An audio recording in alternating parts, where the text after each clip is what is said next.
মেঘ বলতে আপত্তি কি? বেশ, বলতে পারি ছাদের উপর মেঘ দাঁড়াতো ফুল পিসিমার বাড়ি। গ্রীষ্মের ছুটি চলছে তখন। তখন মানে কবে? আমার যদি 14, মেঘের 16-17 হবে। ছাদের থেকে হাতছানি দিত, ক্যারাম খেলবি? আয়।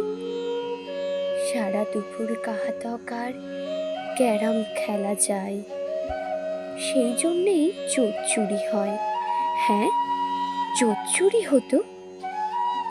আমার যদি 14, মেঘের 15-16 মতো।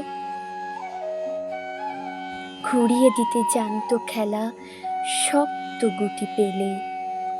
জায়গা মতো সরিয়ে নিত আঙুল দিয়ে ঠেলে।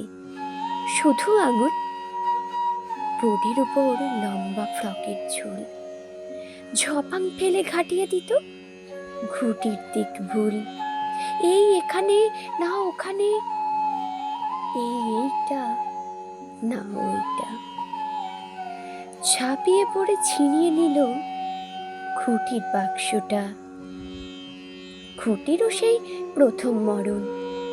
প্রথম মরা মানে বুঝবে শুধু তারাই যারা ক্যারাম খেলা জানে। চলেও গেল কয়েকদিন পরে। মেঘ যেমন চায়।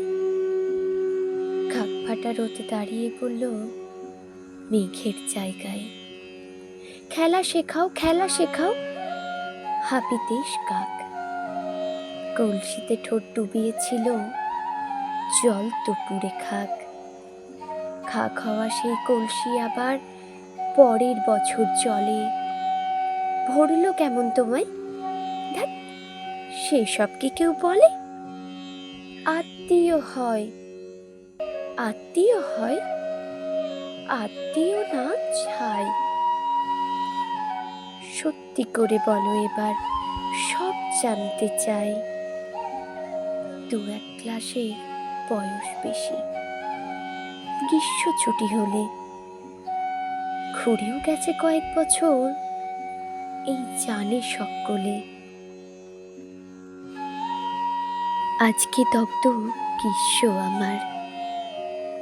তোমায় বলতে পারি মেঘ দেখতাম ছাদের ঘরে ফুল পিসিমার বাড়ি।